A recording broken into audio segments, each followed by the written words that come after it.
With the land specifically, how does that exactly work? Because I feel that it's something that I think hasn't given its like quote unquote utility yet, if I'm correct, but it's kind of upcoming. And is it going to be used for a multitude of different things or just like one game specifically? No, so land is what powers the entire economy. So there right now there's a maximum of 100,000 plots. We've only sold 20,000. We don't decide things like when we sell another batch of plots. That's completely up to the council, which is the council's voted in by the community.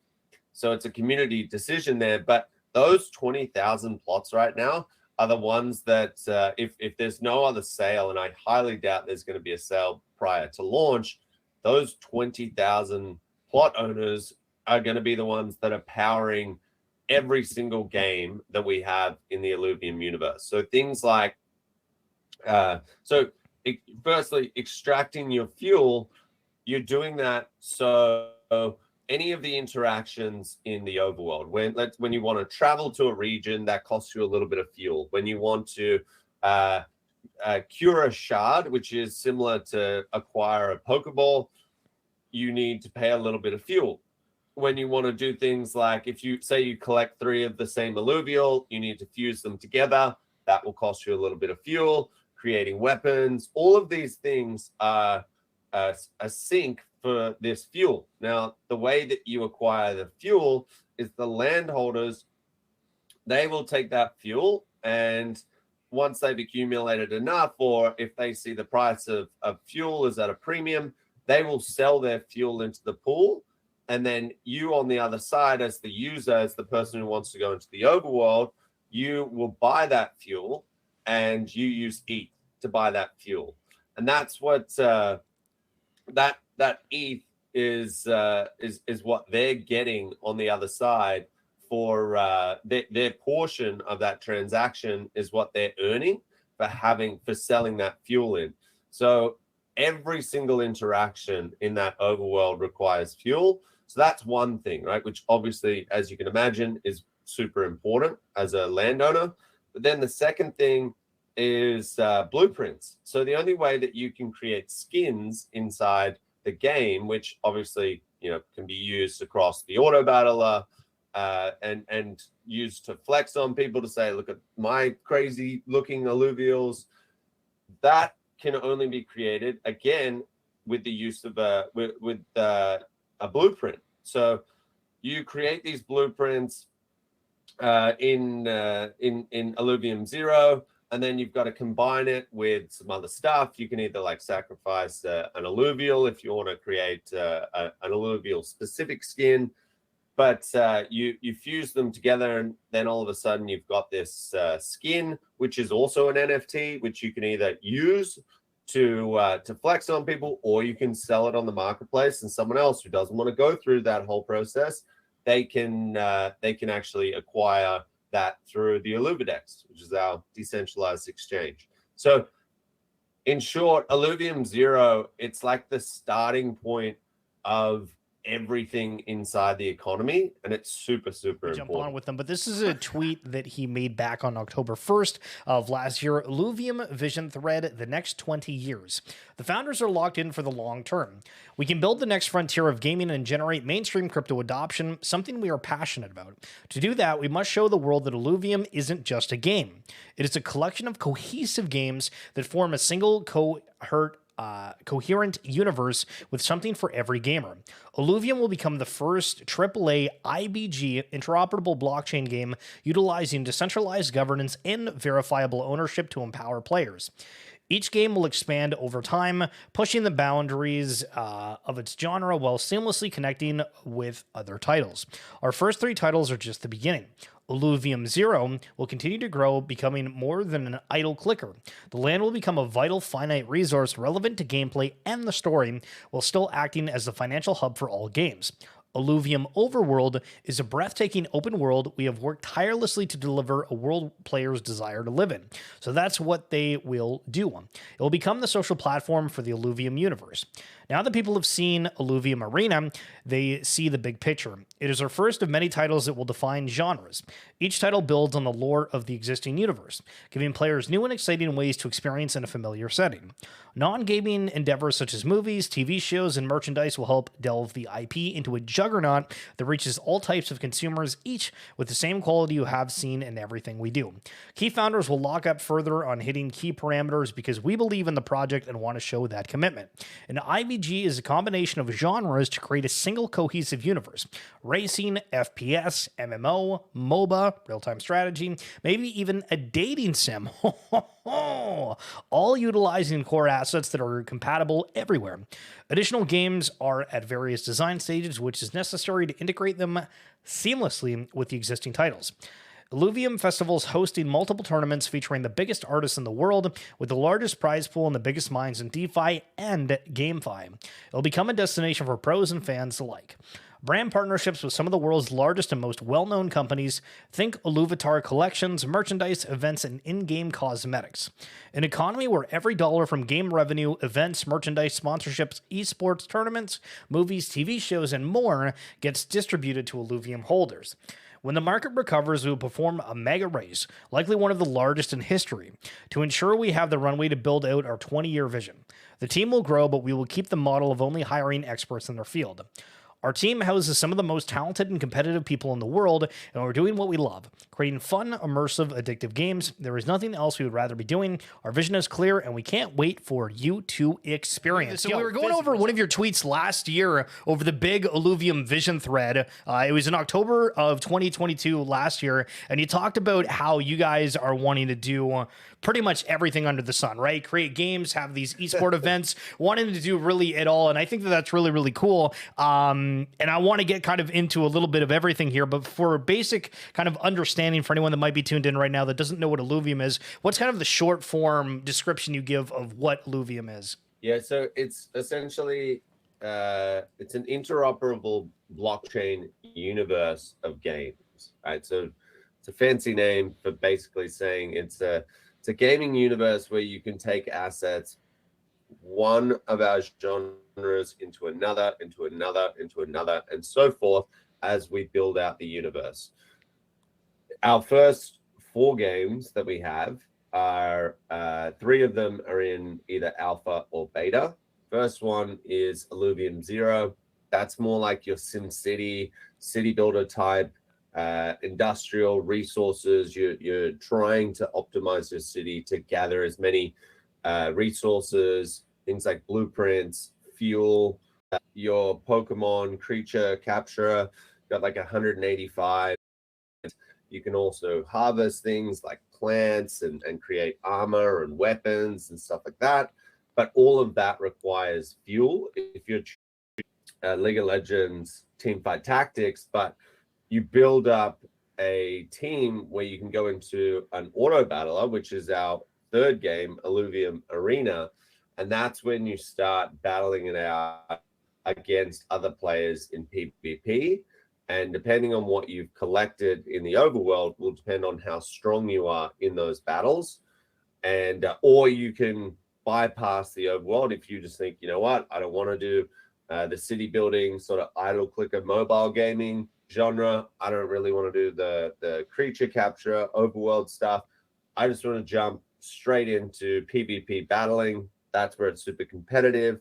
You can buy your assets off the marketplace on the Illuvidex.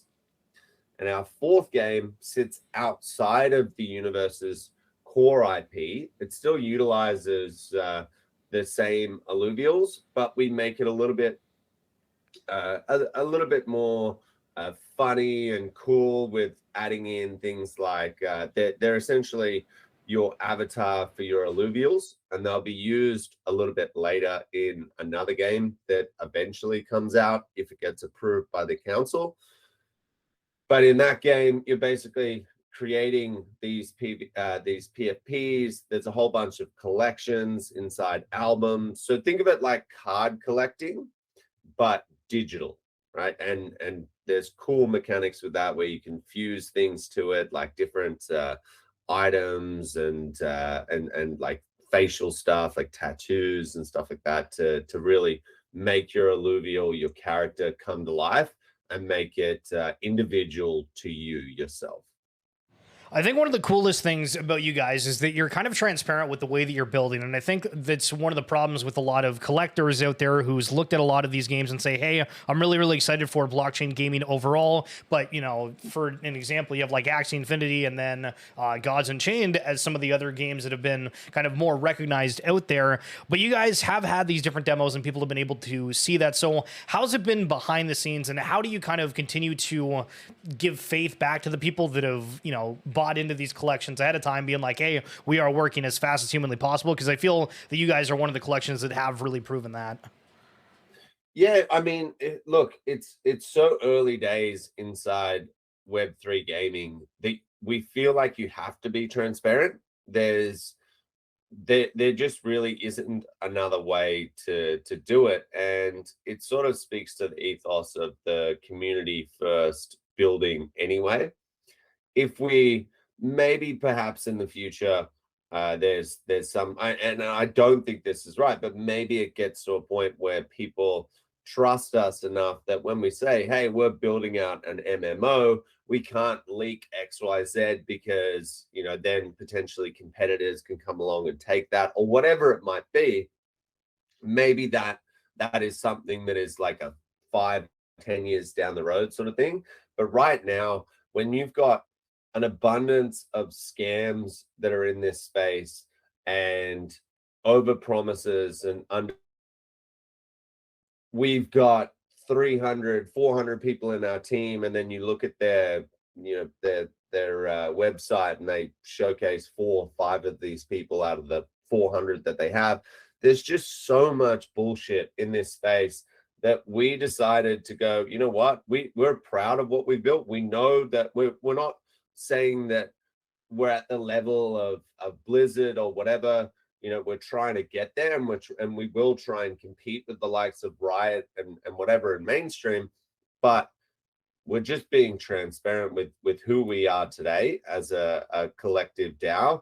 And I think that resonates with a lot of people because they just don't get that with other projects. Obviously, some do, but we try and be one of those few that are really, you know, being just true to ourselves and then showing the community that.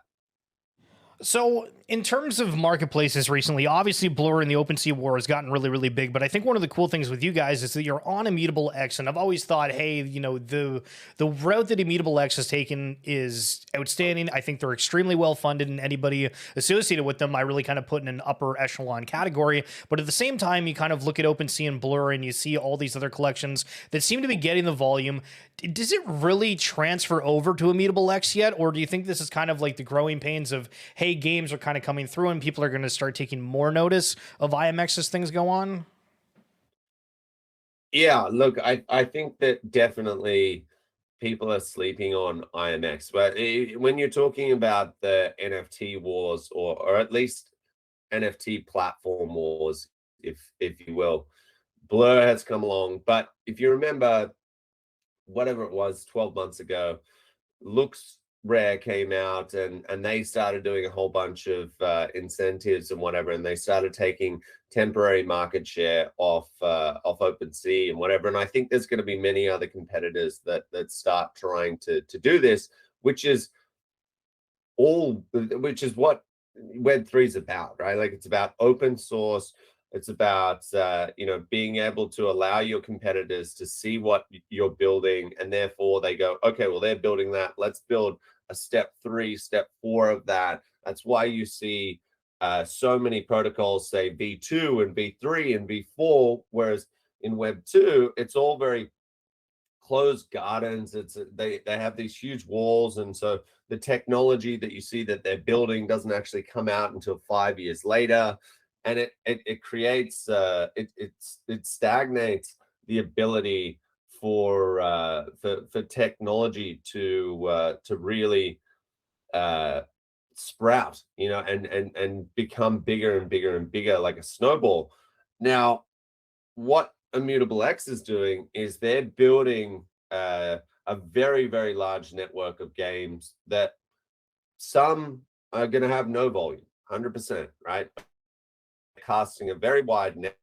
They're also going for substance as well, for really good games. And the problem with that is the good games take 2, 3, 4, 5, 6 years to build. And so you're not going to see their volume. And if they're really, really good games, they're going to do things similar to what we have done, where we say, we're not going to sell you $200 million worth of NFTs and make it a whale game where, and if you're in early or if you have a lot of money, then you can just come in and buy up all the assets, and then all of a sudden you're wrecking people in PvP. It becomes unbalanced.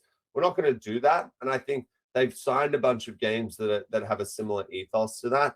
And so when it comes time to switch on our games, our volume, we've got 1.5 million plus users that are registered. Now, maybe they all don't start playing, maybe they do, I don't know, but there is a huge war chest of people there that are about to start trading inside of our games.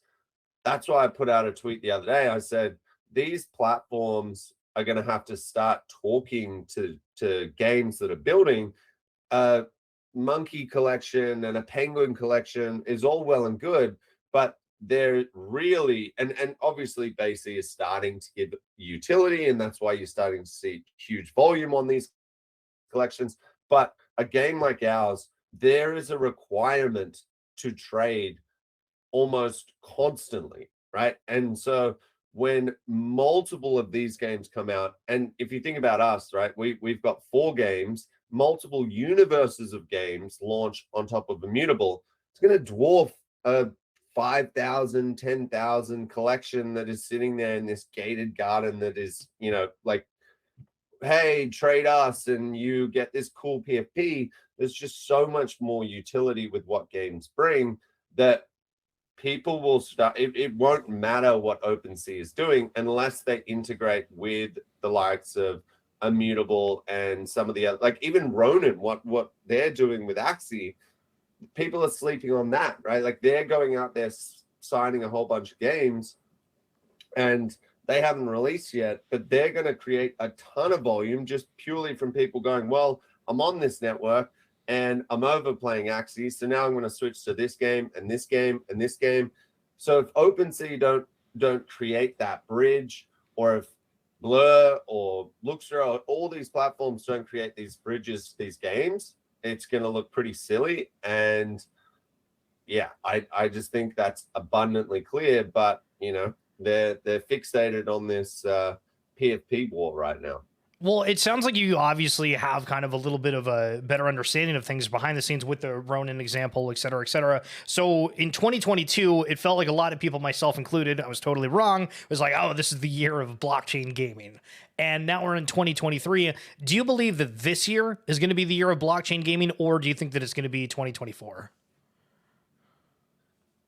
Look, we're coming out of the gates this year, which is certainly going to help. I think there's going to be a ton of volume. I think you need a couple of things though, right? Like I think NFTs are breaking. They need to break down this negative connotation that games attached to them are notoriously bad, and that's going to take some time, right? Like it definitely is going to take some time. So if you think we've said that we're going to launch somewhere around midway through this year, that gives us some time this year to start, really breaking down those walls and saying, hey, look, you can have friends that recommend people to come into this space. You don't need things like $1,000 to play. You don't need a wallet to play our games. It's literally just the same thing. Download the client and you can start playing. Sure, if you like it, you can then start spending some money. You turn into a crypto user. Then all of a sudden the network effects of that person telling 10 people, and then those 10 people tell 100 people from that, and it starts spreading like that.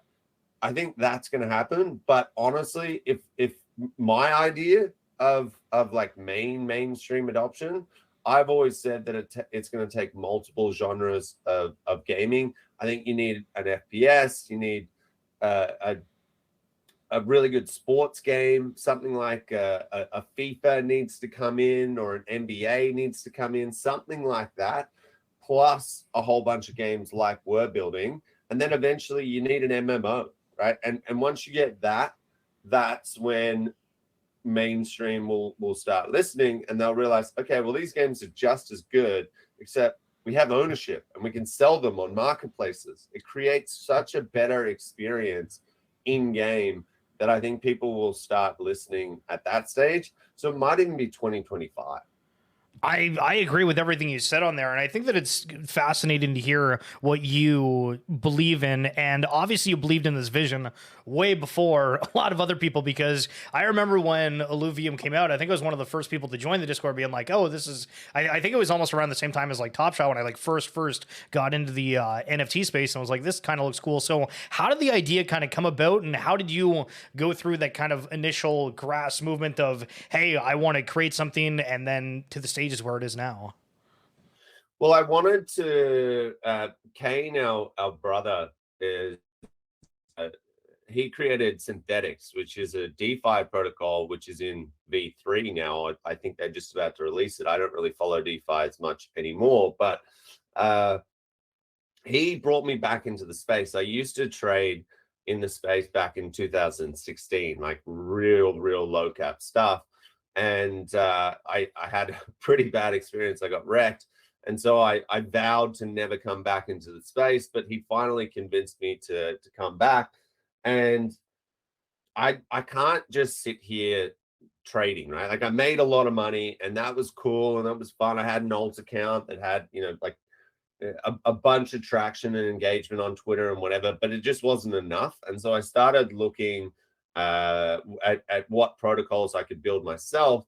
And I came across Axie Infinity, and I was like, I think the game is very lackluster. I would never play it myself, but it was this idea that you could own these items inside the game, and then it was verifiably, it was verifiable on the blockchain.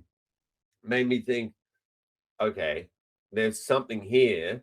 And so one thing inside our family, like, we've always played games since I can remember. Literally since I was 4 or 5 years old, we've always had a Mac or a or some kind of console or whatever. We had Game Boys.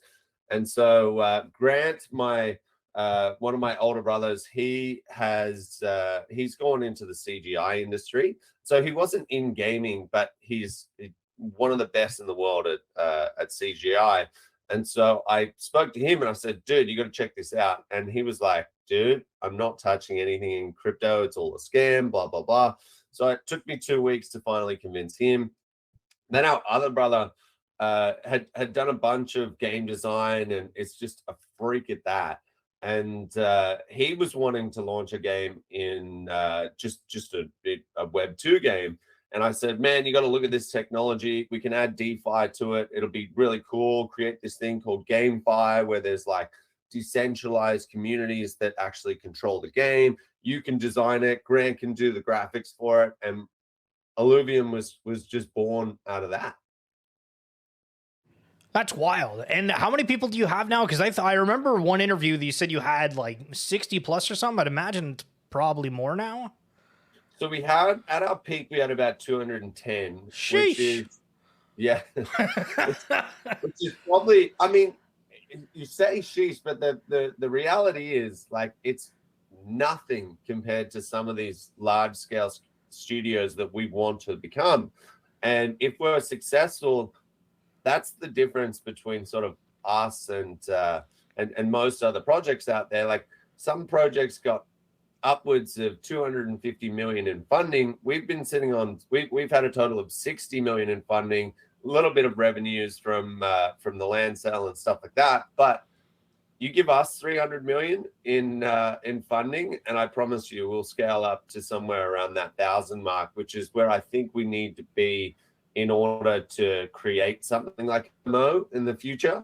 Obviously 4 or 5 years from now, but that's what we think about, right? Like, and that's sort of my job, is to drive growth inside of the organization. And I don't like wasting time. I'd rather hyper growth over anything. And so we did that in that first push, and we went up to 200 plus people, and then we looked at it and there were a few optimizations that we needed to do. So we've now pared back and we've landed at about 150 now. But we're not hiring, but we're also not like actively looking to grow just to fill, you know, spots. We're very, very, each core contributor is an expert at what they do. We don't have any juniors. They're very senior level. They're 5 to 10 years experience in every single position that we fill.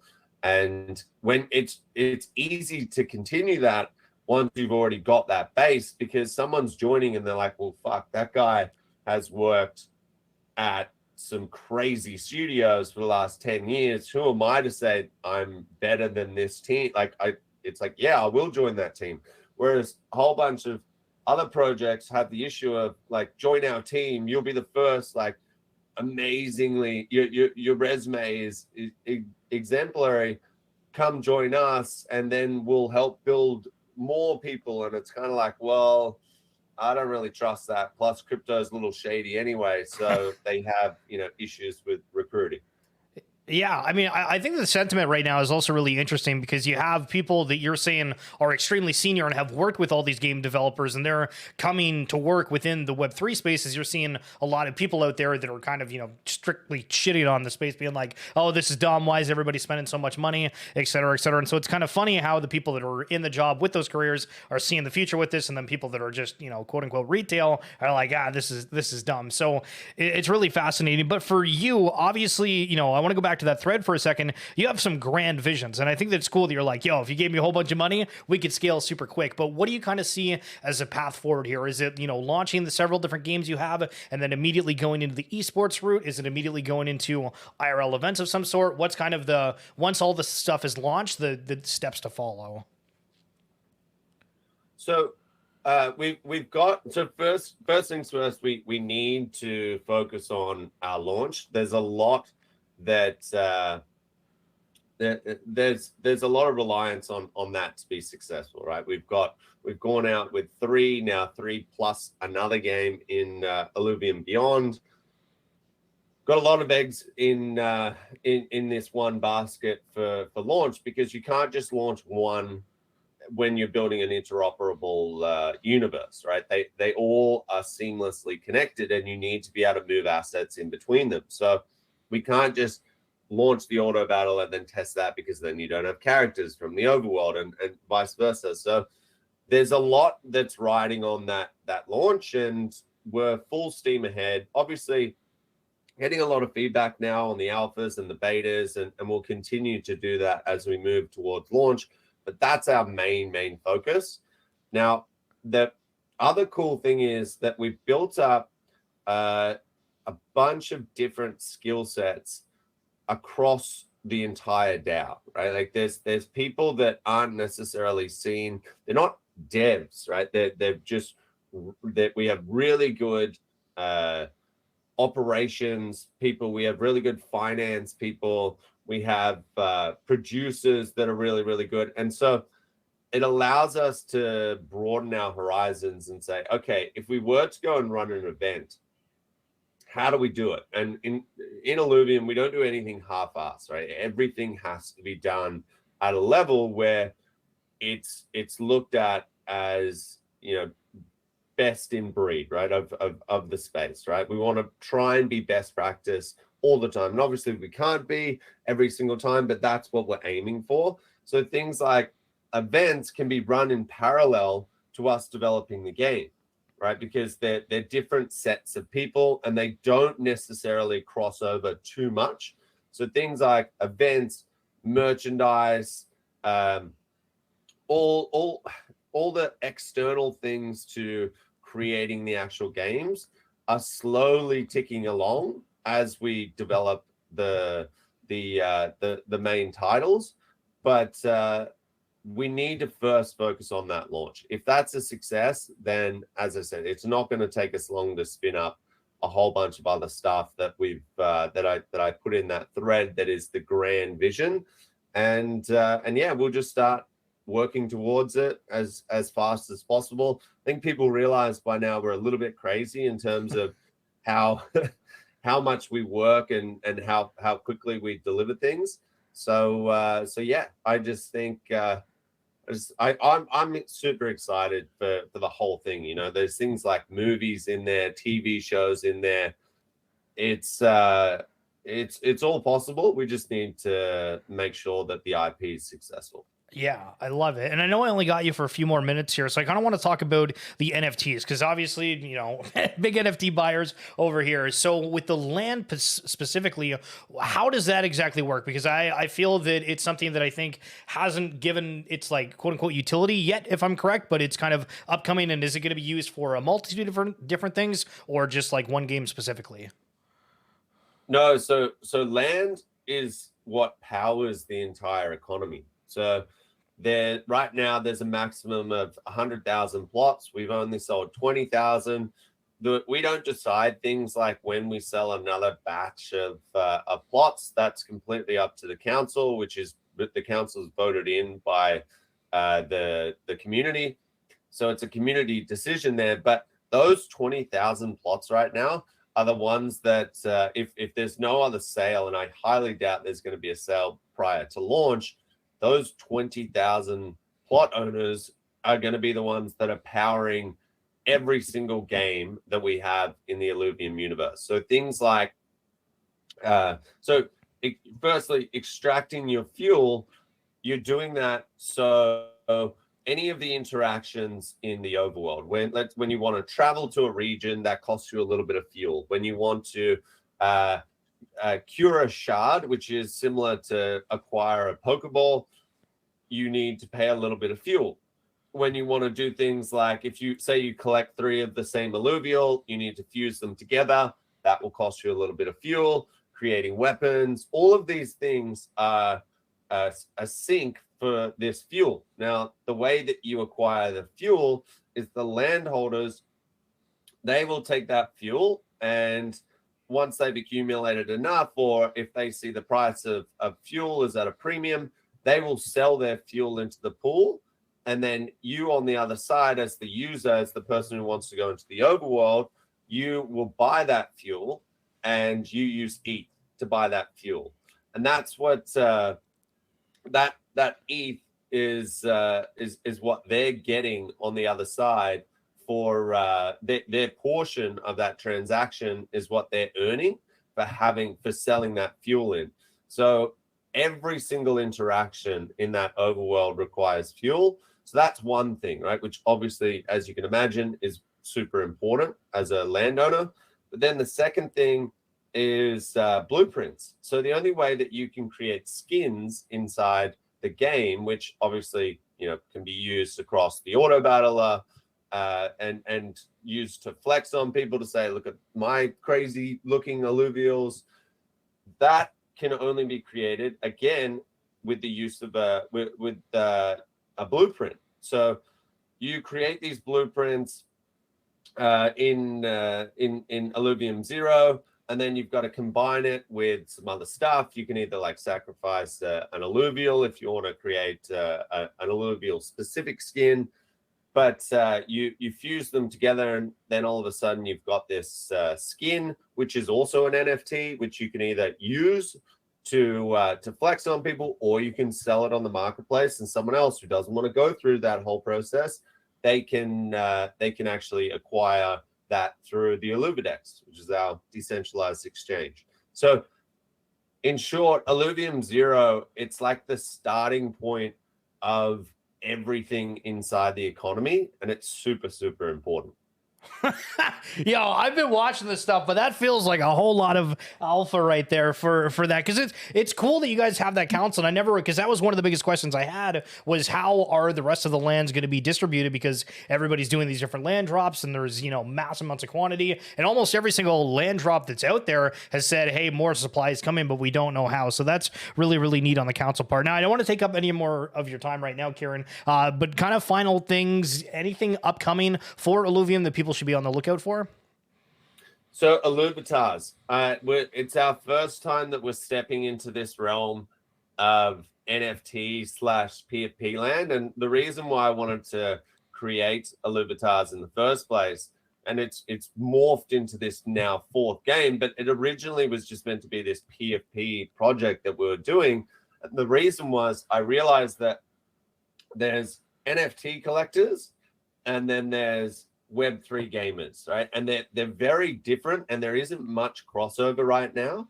And so I wanted this bridge between a game inside of our, or a collection inside of our universe that allowed people to go, well, I just bought this because it's super rare, or it's, you know, it looks cool or whatever, but what am I buying? Like, what is this? And then you realize, oh my God, on the other side over here, there's 3 other games that I can go in and play. That's, you know, some of the most immersive gaming that's in Web3.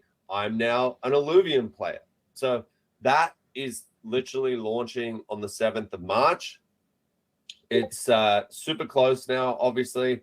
And yeah, there's some really, really cool stuff in that collection.